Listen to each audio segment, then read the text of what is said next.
to the greeting for the week of Monday, May the 4th. I'm your host, Mr. Johnson, alongside co-host Boop Boop Kajoop. May the 4th be with you. Got a great show for you this morning. We're doing some cooking, a special Mother's Day edition with a guest appearance by Mr. Johnson's mother, doing a voiceover on one of Mr. Johnson's favorite recipes. We have question period. We have the greeting question. Last week's question was, what was the most interesting thing you have seen over the past 7 weeks of social distancing? So I'm looking forward to reading your answers there. The Ring of Knowledge review and winners for last week, as well as some news that the school will be opening. So we'll be getting to all of those this morning, and let's do this. All right, so the question for last week was, what was the most interesting or best story you've heard over the past couple of weeks? Got a lot of different answers. I'll start with an interesting one. It is a sad thing, but I Googled how long do starfish live, and it said 35 years. And Patrick, the star on SpongeBob, is 34 years old. Okay. Here's a nice story. There was an old man in an old age home, and the lady taking care of him noticed that he slept every night with a picture of his late wife. She decided to get him a pillow with a picture of his late wife on the pillow. Nice story there. Thank you for sharing.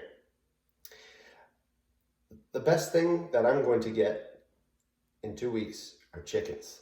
So one of you is getting chickens for home. Very cool. A couple of you wrote about ça va bien aller, or everything will be all right. And of course, we know that has become the iconic rainbow, the slogan for this movement of positive energy during this pandemic.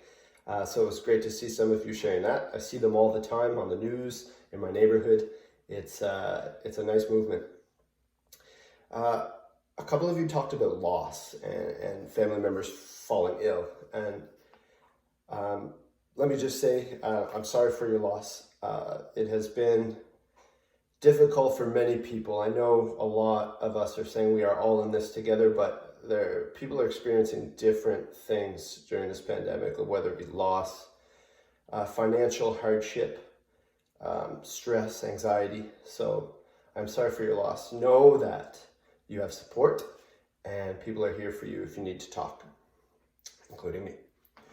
The last thing I'll mention is one of you wrote that I heard we are going back to school and I'm excited. So 14 of you will be coming back on May the 11th. I look forward to welcoming you. This week is a big week in terms of preparation for the classroom. I will be sharing pictures. If you would like to meet on Tuesday or Thursday, there will be a Google Meet. So show up. I will be in the classroom on those days so you can see what it looks like. It's an exciting time. It's an interesting time. Number one is safety first over everything. Make sure the classroom is safe, everyone is at a distance, and we're going to get through this. So thanks for sharing. All right, so I'm at the famous Ring of Knowledge wall of winners for this week. We had another fraction question where we are dividing up land. The answer to the first question, so section 1 and section 2 combined make for half of the entire area. The second question was, what happens if you take half of one of the sections? So that would actually come down to 1/8 of the whole area. And section 7, so the last question, section 7 also equals 1/8. So we have a list of winners for the week. Here they are.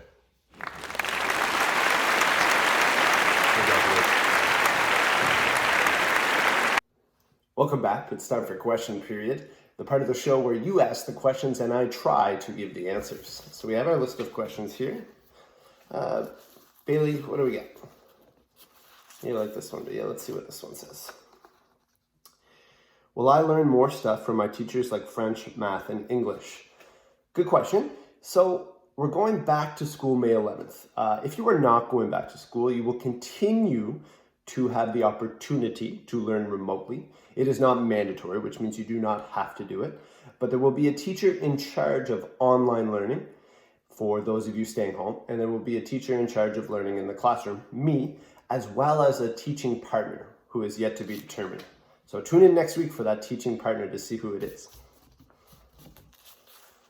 Next question. What is your favorite meal? What a good question for today's cooking episode. You're going to see it in a few seconds. So it's called goat cheese butternut squash orzo. That is my favorite meal. I cooked it this week, and you're going to hear from my mother in a short moment. Happy Mother's Day, Mom. With her doing a voiceover, so sort of narrating the cooking part. She did a great job. Last question for this morning. Do you think we will have school for the remaining time of the school year? I'm so happy to finally be able to answer that question. So the answer is yes. And we'll see you soon. Thanks for your questions.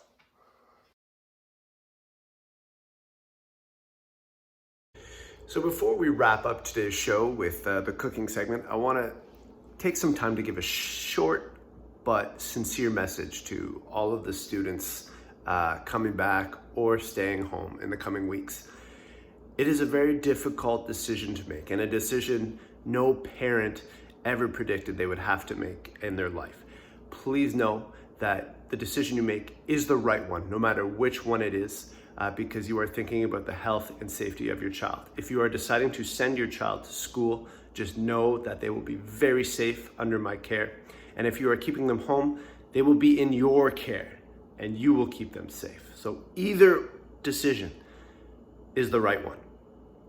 Now, let's hand it off to my mother, Pam Johnson. Thank you, Pam, for taking time to do this voiceover, and finish with a cooking segment on goat cheese butternut squash orzo. Thanks for watching, everyone. May the 4th be with you. Hi, everyone. Today, Mr. Johnson, my son Matthew, is going to prepare orzo pasta with squash. Pictured here are the ingredients that you will need. Start by heating up in the pan approximately 2 tablespoons of olive oil. While that's heating up, you chop up an onion very fine into small pieces. Be careful when you're doing that. It's easy. You don't want to get yourself cut there. And also, if the onion starts to make you cry, just take a little break from chopping. Looks good. Put that into the pan. Stir it around. Then you're going to take some garlic, 1 clove. That's a neat way to remove the outer skin, Mr. Johnson. Once you do that, you take the garlic and you chop that nice and fine. Some of you might have a garlic mincer in your kitchen drawer, which is really handy, and it sort of makes it easier to chop the garlic up. So you can either do it with a knife or you do it with a garlic mincer. Once you get that done, that goes into the same pan with the onions. And oh man, I bet it smells really good right now. Next, you're going to take some chicken broth, and I would say probably about 2 cups. 2 cups are 500 milliliters. And you're going to measure out the pasta, orzo pasta it's called. It sort of looks like big grains of rice. And that looks to be about 2 cups as well.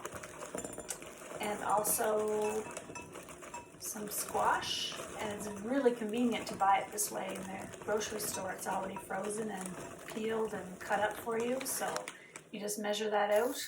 Looks to be about 1.5 cups maybe. So check your onions, make sure they're cooking nicely but not burning. Add that 2 cups or 500 milliliters of chicken broth and stir that around. And then add the squash. Mix that in nicely.